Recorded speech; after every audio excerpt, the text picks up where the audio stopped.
Hello viewers, welcome to సాగ్వి శాస్త్ర vlogs. ఈ వీడియోలో ఆంధ్రప్రదేశ్ రాష్ట్రం విశాఖపట్నం ఎన్జీజీఓస్ కాలనీ కప్పరాడ మురళీనగర్లో ఉన్న శ్రీ వైభవ వెంకటేశ్వర స్వామి దివ్య క్షేత్రాన్ని గురించి తెలుసుకుందాం. ఈ వీడియో కనుక నచ్చినట్లయితే లైక్ చేయండి, షేర్ చేయండి, కమెంట్ చేయండి అండ్ సబ్స్క్రైబ్ చేసుకోండి. ప్లీజ్ సబ్స్క్రైబ్ చేసుకోండి. ఈ టెంపుల్ ఎన్జిఎస్ కాలనీ మురళీనగర్లో ఉందండి. ఈ చుట్టుపక్కలంతా చాలా ప్రశాంతంగా ఉంటుంది. పక్కనే కొండ ఉంటుంది. ఇదేనండి వైభవ వెంకటేశ్వర స్వామి దివ్య క్షేత్రం. తులసమ్మవారండి. అందరూ పసుపు కుంకుమలు వేసేస్తున్నారని అలా గేట్లా కట్టేశారు. వీళ్ళు ఇక్కడ చూడండి దీపాలు పెట్టుకోవడానికని ఈ టేబుల్స్ వేశారు. ఈ టేబుల్స్ మీదే అందరూ దీపాలు పెట్టుకుంటున్నారు. గుడి ప్రాంగణం ఎక్కడ పాడవకుండా ఉండడానికి వీరు పాటించే పద్ధతి ఇది. ఇక్కడ కాలు కడుక్కోవటానికి, చేతులు కడుక్కోవటానికి కుళాయిలు ఏర్పాటు చేశారు. ఈ దేవాలయ నిర్మాణానికి ఇక్కడ స్థలాన్ని టిటిడి వారు అడగ్గా దాన్ని ఉచితంగా ఇచ్చారు. ఇక్కడ టికెట్ కౌంటర్ ఉంటుందండి. టికెట్ కౌంటర్ లో టికెట్స్ కొనుక్కోవాలి. ఆర్జిత సేవలు మనకి టీటీడీలో ఉన్నట్లే ఇక్కడ కూడా ఉంటాయి. ఇక్కడ ప్రసాదాలు అవి ఇస్తూ ఉంటారండి. ప్రసాదాలు కొనుక్కోవాలి కౌంటర్ దగ్గర.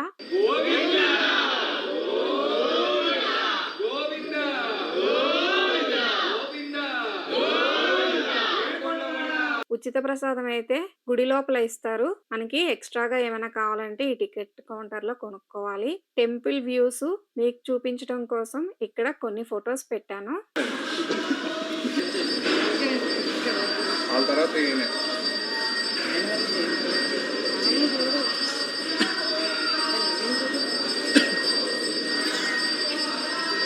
ఇక్కడ వెంకటేశ్వర స్వామికి ద్వారపాలకులుగా ఆంజనేయ స్వామి, విశ్వక్సేనుడు ఉంటారు. ఈ టెంపుల్ చాలా విశాలంగా ఉంటుంది, అలాగే పెద్దగా ఉంటుంది.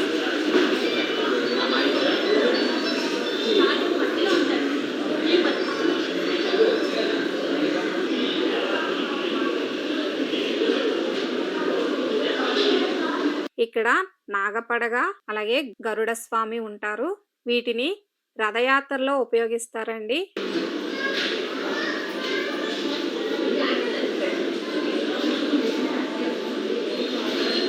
మనకి గుడిలోకి ప్రవేశించగానే ఒకవైపు పద్మనాభ స్వామి ఇలా సైనపాన్పు మీద శయనించి ఉంటారు. అసలు ఈ గుడిలోకి వెళ్ళగానే మనకి మనసు ఎంత బాధలో ఉన్నా, ఎంత కష్టంలో ఉన్నా చాలా ప్రశాంతంగా అయితే అయిపోతుందండి. ఇక్కడ పద్మనాభ స్వామిని చూడగానే నాకైతే చాలా చాలా పాజిటివ్ వైబ్స్ వచ్చాయి. ఇంత దగ్గరగా, ఇంత పెద్దగా ఉండే పద్మనాభ స్వామిని నేను చూడటం ఇదే మొట్టమొదటిసారి. మనకి వేరే టెంపుల్స్ లో అయితే స్వామివారిని ఇంత దగ్గరగా చూడటానికి అస్సలు వీలుండదు. ఈ టెంపుల్లో స్వామివారిని చాలా దగ్గరుండి దర్శనం చేసుకోవచ్చు.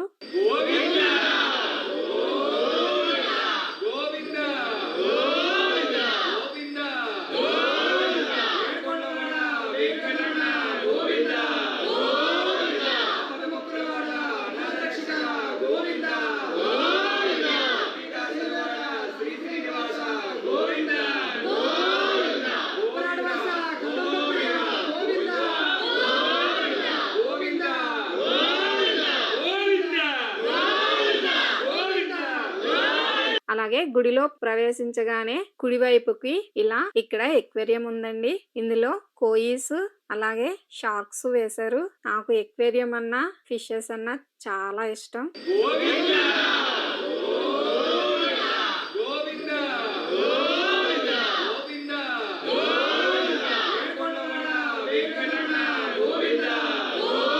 ఇది ధ్వజస్తంభం అండి.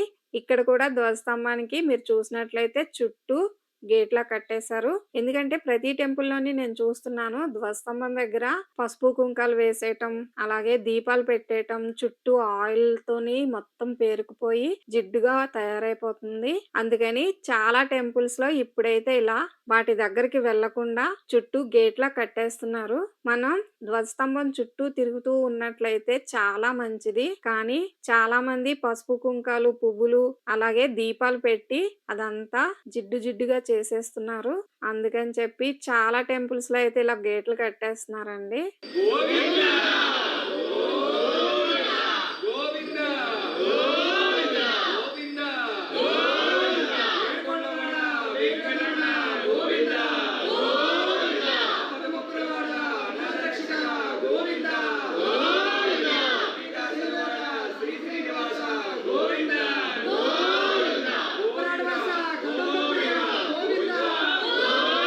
అండి లోపలికి వచ్చే మార్గం.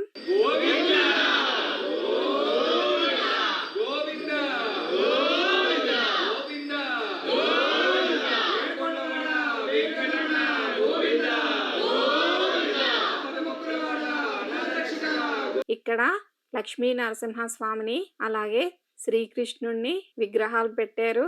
నేను శనివారం పూట వెళ్ళానండి. అనుకోకుండా ఈ టెంపుల్‌కి వెళ్ళాను. ఇక్కడ టెంపుల్‌లో వీడియో తీశాను. చాలా చాలా బాగుంది ఈ టెంపుల్. లోపలికి వెళ్తే మనకి అసలు బయటికి రావాలనే అనిపించదు. నేను ఆల్మోస్ట్ 5:00 ఏమో వెళ్ళాను.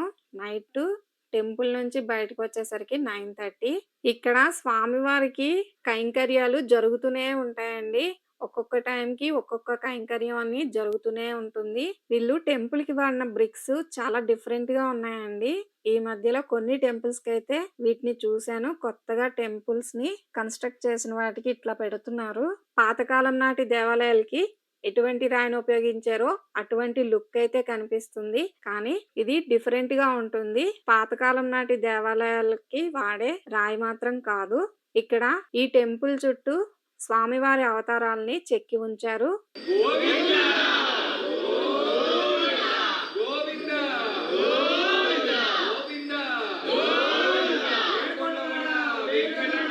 ఇదేనండి స్వామివారి మూల విరాట్ ఉండే ప్లేస్.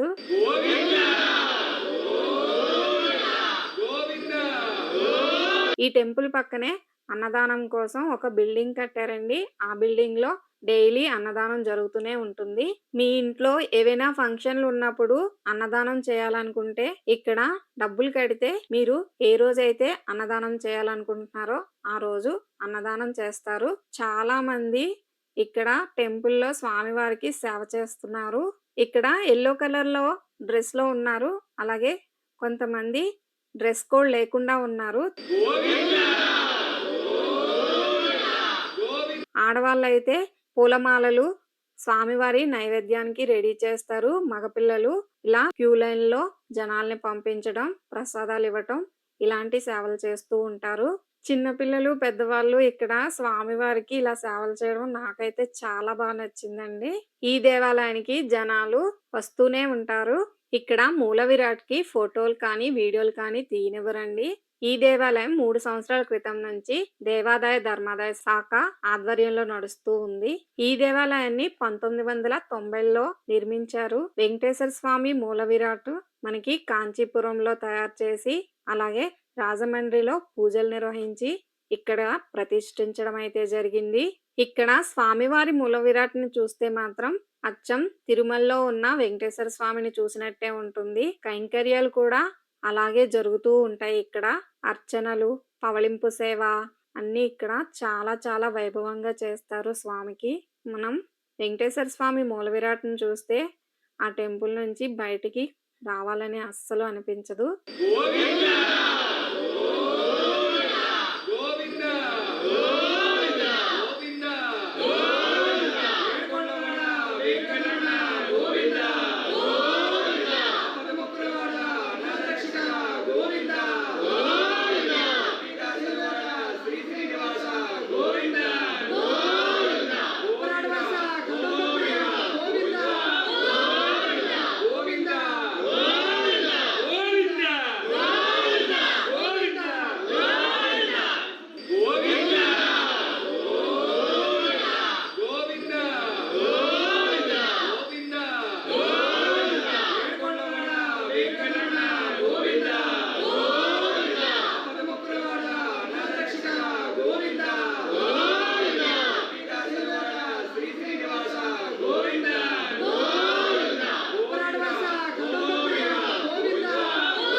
సంవత్సరాల నుంచి చేస్తున్నా సేవ?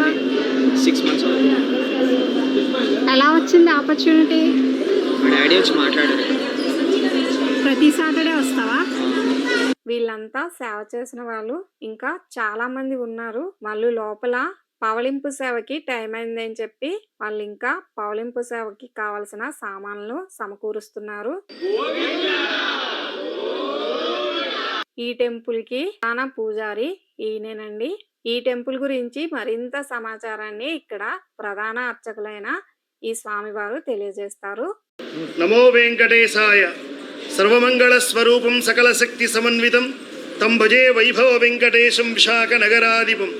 అఖిలాండ కోటి బ్రహ్మాండ నాయకుడు ఆదిమధ్యాంతరహితుడు అచ్యుతుడు అయినటువంటి శ్రీ మహావిష్ణువు పలు ప్రాంతాలలో ఈ కలియుగంలో కలువు వెంకటనాయక అని వెంకటేశ్వర స్వామిగా బహురూపాలతో బహునామధేయాలతో పిలువబడుతూ ఉన్నాడు. విశ్వానికి అంతటికీ మూలస్థానమైనటువంటి వెంకటేశ్వర స్వామి తిరుమలలో వేయించేస్తే తత్తుల్యంగా పలు ప్రాంతాలలో కళ్యాణ వెంకటేశ్వర స్వామిని, ప్రసన్న వెంకటేశ్వర స్వామిని, లక్ష్మీ ప్రసన్న వెంకటేశ్వర స్వామిని వివిధ నామాలతో స్వామిని పిలుస్తూ ఉంటారు. అలా పిలిచేటువంటి స్వామిని ఇక్కడ విశాఖపట్నం మురళీనగర్ ధరి ఎన్జీజీఓస్ కాలనీలో వేయించేసి ఉన్న క్షేత్రం శ్రీ శ్రీ శ్రీ వైభవ వెంకటేశ్వర స్వామివారి దివ్య క్షేత్రం. ఈ క్షేత్రం స్వామి ప్రతిష్ఠ గావింపబడి 22 సంవత్సరాలు పూర్తి చేసుకోబోతోంది. 23వ సంవత్సరంలోకి అడుగు పెడుతోంది. ఈ క్షేత్రం చాలా విశేష స్థానాన్ని సంతరించుకుంది. ఈ క్షేత్రాన్ని స్థానికులందరూ కలిపి అసోసియేట్ అయి క్షేత్ర శంకుస్థాపన దశ నుంచి నేటి ఈ దశ వరకు నడిపిస్తూనే ఉన్నారు. ఎందరో దాతలు భక్తులు ఉదారగుణ సంపన్నులతో ఈ క్షేత్రం నడుస్తూ ఉంది. ఈ క్షేత్రానికి తిరుమల తిరుపతి దేవస్థానం వారికి సంబంధించిన స్థలాన్ని పూల వెంకట రమణమ్మ గారు, పూల రామారావు గారి దంపతుల దానంగా ఇవ్వగా వారి దగ్గర నుంచి ఉండేటువంటి ఈ భూమిని స్థానికులందరూ అన్యాక్రాంతం అవ్వకుండా ఈ క్షేత్రాన్ని నిర్మాణం చేయాలని సంకల్పం చేశారు. 1999లో శంకుస్థాపన కార్యక్రమాన్ని చేయడం జరిగింది. ఆ తరువాత 2002 వైశాఖ శుద్ధ ఏకాదశి నాడు స్వామివారి ప్రతిష్ఠ గావింపబడడం జరిగింది. ఈ ప్రతిష్టా మహోత్సవానికి పరమహంస పరివిరాజకాచార్య శ్రీ శ్రీ త్రిదండి శ్రీమన్నారాయణ రామానుజనజీర్ స్వామి వారు వేయించేశారు. ఈ క్షేత్రం అంచెలంచెలుగా అభివృద్ధి చేయడం జరిగింది. 1, 2, 3, 4 దశలుగా భావించి మొదటి దశలో ముఖమండపాన్ని, 2వ దశలో ప్రాకారాన్ని, 4వ దశలో తూర్పు ఉత్తర రాజగోపురాలని, అలాగే 5వ దశలో స్వామివారి పాకశాల, ఆ తర్వాత 6వ దశలో విశాలమైనటువంటి అన్న సమారాధన భవంతి. ఇవి దేవాలయ అభివృద్ధి చేసే భాగంలో ఒక ముఖ్య అంశం. అట్లాగే ఈ క్షేత్రం చాలా విశేష స్థానాన్ని సంతరించుకుని ఉన్నది. ఈ క్షేత్రాన్ని శ్రీ పాంచరాత్ర ఆగమ విధానంలో అర్చనాది కార్యక్రమాలు నిర్వహింపబడుతూ ఉన్నాయి. ఈ క్షేత్రానికి ప్రత్యేకంగా ప్రతి శనివారం చేసే సుప్రభాత సేవ, అలాగే ప్రతి శనివారం చేసే సాయంత్రం విశిష్టహారతి అర్చనా కార్యక్రమం అశేష భక్తజన ఆదరణకి కారణమైంది. ఈ క్షేత్రం సుసంపన్నం చేసుకునే భక్తులు ఎన్నో ఆయురారోగ్య విభవభోగ భాగ్యాలతో వర్ధిల్లుతూ ఉన్నారు. అధికారులు, అనధికారులు, పీఠాధిపతులు, మఠాధిపతులు, సిద్ధపురుషులు ఎందరెందరో భారతదేశంలో ఉండే వాళ్ళందరూ కూడా సందర్శన చేశారు. అందులో Shri Shri Guruji, art of living Ravi Shankar Guruji వేయించేశారు. శృంగేరి భారతీ తీర్థ కరకమల సంజాతులు విధుశేఖర భారతీ స్వామి వారు వేయించేశారు. అలాగే మానసదత్తాని దత్తపీఠం వారి వంశీయులు వారు వచ్చి స్వామి దర్శనాన్ని చేశారు. చిన్నజీరి స్వామి వారు సుమారు 8 పర్యాయములు క్షేత్రానికి వచ్చి ఉత్తర తూర్పు రాజగోపుర ప్రతిష్టలోను, అన్న సమారాధన భవంతి ప్రారంభోత్సవాల్లోనూ వారి కరకమలాల ద్వారా ప్రారంభోత్సవం జరిగి జాతికి అంకితం చేయడం జరిగింది. ఈ క్షేత్రంలో ప్రత్యేకంగా ప్రతి పౌర్ణమి నాడు పంచామృతాభిషేకం జరుగుతుంది. శ్రావణ మాసంలో శుక్రవారం సాయంత్రం 6 గంటలకు శ్రీ పద్మావతమ్మ వారికి కుంకుమార్చన కార్యక్రమం నిర్వహింపబడుతుంది. అది కాకుండా సంవత్సరంలో వచ్చేటువంటి ఉగాది దగ్గర నుంచి పౌర్ణమి వరకు జరిగే ప్రతి ఉత్సవం కూడా భారతీయ సనాతన సాంప్రదాయ విలువలు పెంచే విధంగా ఉత్సవాలు నిర్వహింపచేయడం జరుగుతుంది. ఈ కార్యక్రమంలో ఎందరో భక్తులు పాల్గొంటారు. దసరా ఉత్సవాలు కానీ, శ్రావణ మాస పూజలు కానీ, అన్నింటికన్నా ఈ క్షేత్రానికి ప్రముఖమైన ఉత్సవంగా ముక్కోటి ఏకాదశి ఉత్సవం జరుగుతుంది. సుమారు 80 నుంచి 90 వేల మంది జనం ఆ రోజు వచ్చి స్వామిని దర్శించుకుంటారు. ఈ ముక్కోటి ఏకాదశి ధనుర్మాసంలో కలిసి వస్తుంది. సూర్యుడు ధనురాశిలో ప్రవేశించేటువంటి రోజు దగ్గర నుంచి మళ్ళా భోగి పర్యంతం 4 రోజులు ప్రతిరోజు ఉదయం ధనుర్మాసోత్సవాన్ని నిర్వహిస్తారు. దీనికోసం వేల మంది భక్తులు ప్రతిరోజు ఉదయం వచ్చి స్వామి సేవలలో పాల్గొనడం, తిరుప్పావై అనే దివ్య ప్రబంధాన్ని భక్తులందరూ పారాయణ చేస్తారు. ఈ క్షేత్రంలో అనేకమైనటువంటి లీలలు భక్తులు అనుభవించి ఉన్నారు. సంతానకారకుడని కొందరు, అలాగే ఉన్న పదవి దగ్గర నుంచి ఉన్నత పదవికి వెళ్ళిన చరిత్ర ఈ క్షేత్రానికి ఉంది. అలాగే ఈ క్షేత్రాన్ని ప్రముఖమైనటువంటి ఉపరాష్ట్రపతి వరేణ్యులు 13వ ఉపరాష్ట్రపతి వెంకయ్యనాయుడు గారు 2 పర్యాయములు వేయించేశారు. ఈ క్షేత్రాన్ని దర్శించారు. అలాగే అధికారులు అనధికారులు ఎందరెందరో ఉన్న స్థానం నుండి ఉన్నత స్థానానికి తీసుకుని వెళతాడని ప్రత్యేకంగా ఈ క్షేత్రం దగ్గరికి వచ్చి అర్చనాది కార్యక్రమాలు పాల్గొంటారు. విశిష్టహారతి అర్చనా కార్యక్రమం సంకల్పసిద్ధి ఆరాధనని, ఈ ఆరాధనకి ఎందరెందరో వేయించేస్తూ ఉంటారు. ఇది వేల మందిలో భక్తులు తరింపజేస్తున్న క్షేత్రం. ఈ క్షేత్రానికి ప్రత్యేకంగా దేవాదాయ ధర్మాదాయ శాఖ తరఫున సుమారు ఒక 3 సంవత్సరములు అందులో ప్రవేశించడం జరిగింది. వారు కూడా ఉత్సవాలు చక్కగా నిర్వహించేందుకు తగ్గట్లుగా ఏర్పాటు చేస్తూనే ఉన్నారు. అలాగే ఈ కార్యక్రమాలన్నీ కూడా శ్రీమాన్ ఎగ్జిక్యూటివ్ ఆఫీసర్ గారు బండారు ప్రసాద్ గారు నేతృత్వంలో అడ్మినిస్ట్రేషన్ వ్యవహారాలన్నీ నడుస్తూ ఉన్నాయి. ఈ క్షేత్రానికి ప్రతి శనివారం సుమారు 800 మందికి అన్న సమారాధన కార్యక్రమం నిర్వహింపబడుతుంది. ఈ క్షేత్రంలో ప్రత్యేకంగా సేవలు ఏ విధంగా జరుగుతాయో తోమాల సేవలు, ప్రసాద సేవలు, అర్చనాది కార్యక్రమములు విశేష స్థానాన్ని సంతరించుకున్నాయి. ఈ క్షేత్రంలో భావి భారత పౌరులను తీర్చిదిద్దే రీతిలో ఎందరో ఇంజనీరింగ్ చదువుకున్న వాళ్ళ దగ్గర నుంచి పీజీలు చేసే పిల్లల వరకు ఇటు ఆడవారు మగవారు వచ్చి స్వామి సేవలో కైంకర్యం, సేవా కైంకర్యం, వాలంటీర్ సర్వీస్ చేస్తూ ఉంటారు. ఈ క్షేత్ర స్ఫూర్తితో ప్రతి చోట ప్రతి క్షేత్రంలో వాలంటీర్ వ్యవస్థ నెలకొల్పడానికి ఆదర్శం శ్రీ వైభవ వెంకటేశ్వర స్వామి వారి దివ్యక్షేత్రమని అందరూ అంటున్నమాట కనుక ఎందరెందరో వాలంటీర్ సేవా కార్యక్రమం చేసి స్వామి సేవలో తరిస్తూ వారు కూడా ఉన్నతమైనటువంటి స్థితిలోకి వెళ్ళడం జరిగింది. అలాగే ఈ క్షేత్రంలో ప్రత్యేకంగా ముక్కోటి ఏకాదశి నాడు విశ్వరూప దర్శనం అనేది ఏర్పాటు చేస్తారు. ఈ విశ్వరూప దర్శనం అనేది ఉదయాన్నే 2:30 సమయంలో మంగళధ్వని చేసి సుప్రభాతం చేసి ఆ గోవు దర్శనము, దర్పణ దర్శనము, కన్యా దర్శనం అనేది ముక్కోటి ఏకాదశి నాడు ప్రత్యేక సేవ. ఇలాగ ఎన్నో మాసోత్సవాలు, వారోత్సవాలు, పక్షోత్సవాలు, అయినోత్సవాలు చేస్తారు. ప్రత్యేకంగా ఈ క్షేత్రంలో జరిపేటువంటి వార్షిక కళ్యాణ మహోత్సవం వైశాఖ శుద్ధ ఏకాదశి నుంచి పౌర్ణమి వరకు ప్రత్యేకంగా జరుగుతాయి. ఈ ఉత్సవాలు చూడడానికి వేల మంది భక్తులు వేయించేసి స్వామిని దర్శిస్తుంటారు. ఈ క్షేత్రాన్ని దర్శించేటువంటి భక్తులకు ఆయుర్భోగ భాగ్యాలు వర్ధిల్లేటట్లుగా స్వామి అనుగ్రహిస్తున్నాడన్నది అక్షర సత్యం. శ్రీ శ్రీ వైభవ వెంకటేశ్వర స్వామి వారి దివ్యక్షేత్రంలో జరిగేటువంటి సేవలు పాంచరాత్రాగమ విధానంగా జరుగుతాయి. ఈ పాంచరాత్రాగమ విధానంలో శంకుస్థాపన దశ నుంచి నేటి ఈ దశ వరకు జరిగే ఉత్సవాలన్నీ కూడా అర్చక స్వాములు వైదిక ప్రకారంగా నిర్వహిస్తారు. గోపనంబాళ వాసుదేవాచార్యులు వారు ఒక అర్చక స్వామి, గోపనంబాళ శేషాచార్యులు గారు అనగా మేము, అట్లాగే ఆరవిల్లి శ్రీహర్ష, అలాగే గోపనంబాళ మణివಣ್ಣన్, గోపనంబాళ శ్రీచరణ్, ఈ 5గురు అర్చక స్వాములు ప్రత్యేకంగా స్వామి సేవా కార్యక్రమాన్ని నిర్వహణ చేస్తున్నారు. ప్రతి పౌర్ణమికి గోపనంబాళ నిత్యానందాచార్యుడు ఆనంద స్వామి గారు వచ్చి పౌర్ణమి స్థపన మహోత్సవం చేస్తారు. ఈ కార్యక్రమాలలో జరిగేటువంటి ఉత్సవాలన్నీ కూడా వివిధ క్షేత్రాల నుంచి పాంచరాత్రాగమ పండితులు వచ్చి విశేష దినాల్లో ఉత్సవాల నిర్వహణ చేయడం జరుగుతుంది. లోపల మీరు చూస్తే ఒక లోపలకు ప్రవేశించగానే పొడగాటి ధ్వజస్తంభం, ఆ పక్కని దాటి లోపలికి వస్తే విశాలమైన పక్షములు విప్పి ఉండేటువంటి సుందరమైన స్వరూపం గరుడు. ఆ దాటి వచ్చిన తర్వాత విశ్వక్సేన స్వామివారు, స్వామి క్షేత్రపాలక స్వామి, అలాగే ఆ ప్రక్కగా వచ్చి ముందుకు వచ్చేసరికి శ్రీ పద్మావతి అమ్మవారు, ఆ పద్మావతి అమ్మవారి సన్నిధిలోని శ్రీభూసమేతుడైన శ్రీ వెంకటేశ్వర స్వామి కళ్యాణమూర్తులు, అలాగే ఉత్సవ పెరుమాళ్ళు, అలాగే గోదాతల్లి ప్రక్కనే ఆచార్య సాంప్రదాయంలో నమ్మాళ్ళు వారు మరియు భగవద్రామానుజుల వారు ఉత్సవ ధ్రువమూర్తులు, అలాగే సుదర్శన పెరుమాళ్ళు, ఇవి ఉపాలయాలతో నిండి ఉండేది. అది దాటి లోపలికి ప్రవేశిస్తే అనంతమైనటువంటి రూపగుణ సౌందర్యంతో ముగ్ధమోహన స్వరూపుడిగా స్వామి సర్వాలంకార సంశోభితుడై వెలుగుందేటువంటి స్వామి వైభవ వెంకటేశ్వర స్వామి మూలమూర్తి. ఇది క్షేత్రంలో ఉండే అర్చనామూర్తులు. ఈ అర్చనామూర్తులు శిలామూర్తులన్నీ శ్రీ కాంచీపురం నుంచి తీసుకుని రావడం జరిగింది. కాంచీపురంలో సుబ్బయ్య స్థపతి అనేటువంటి శిల్ప ఆచార్యుడి ద్వారా అది చెక్కబడింది. ఇక్కడ తీసుకొని వచ్చిన తర్వాత ఉత్సవమూర్తులు రాజమండ్రి దగ్గర ఉండేటువంటి ప్రముఖమైనటువంటి లక్ష్మణాచార్యులు గారి శిల్పి ద్వారా తీసుకురావడం జరిగింది. ఇందులో ఇంజనీర్లు అందరూ ప్రవేశించి కార్యక్రమాన్ని నడిపించారు. డిజైన్ హోమ్ వెంకటేశ్వరరావు గారని మొదటి క్షేత్ర రూపకల్పనలో వారు భాగస్వాములయ్యారు. ఈ క్షేత్రానికి వైభవ వెంకటేశ్వర స్వామి వారు అని నామకరణం చేసింది శ్రీమాన్ ఆరవిల్లి సీతారామాచార్య స్వామి వారు, పాంచరాత్రాగమ పండితులు, అర్చక ఎగ్జామినర్, ఎండోమెంట్ డిపార్ట్మెంట్ అయిన ఆంధ్రప్రదేశ్. ఇది వారు నామకరణం చేశారు వైభవ వెంకటేశ్వర స్వామి. ఈ మూలమూర్తులు, ఉత్సవమూర్తులు, దేవాలయ ప్రాకారములు, గోపురాలతో అలరారుతూ ఒక కొత్తదైనటువంటి పొందికైనటువంటి ఒక వైకుంఠంలాగా భక్తులు భావిస్తారు. ఈ క్షేత్రాన్ని దర్శిస్తే సర్వశుభములు కలుగుతాయని అందరి విశ్వాసంతో పాటు మా అందరి కోరిక, వారి విశ్వాసాన్ని స్వామి సఫలీకృతం చేయాలని కోరుకుంటున్నాం.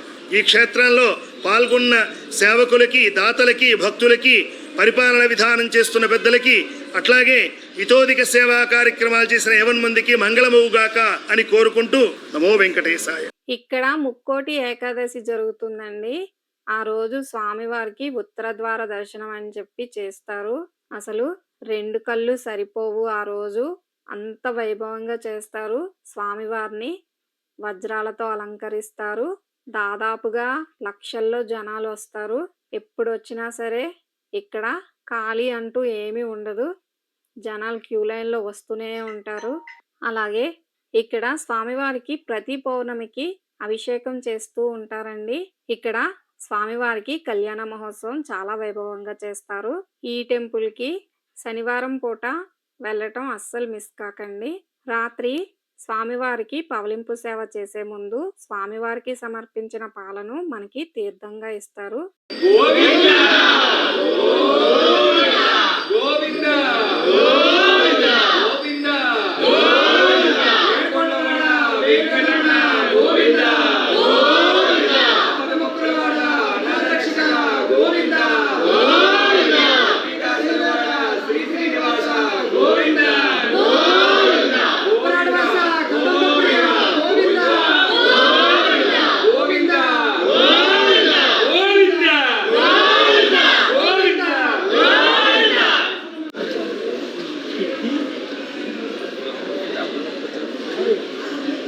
ప్రసాదం తీసుకోవచ్చు భక్తులు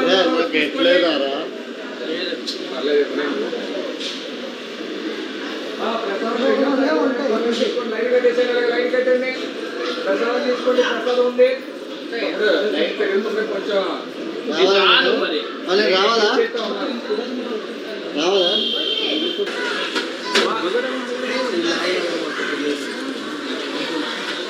జై శ్రీమన్నారాయణ. లైన్లో ఇచ్చండి.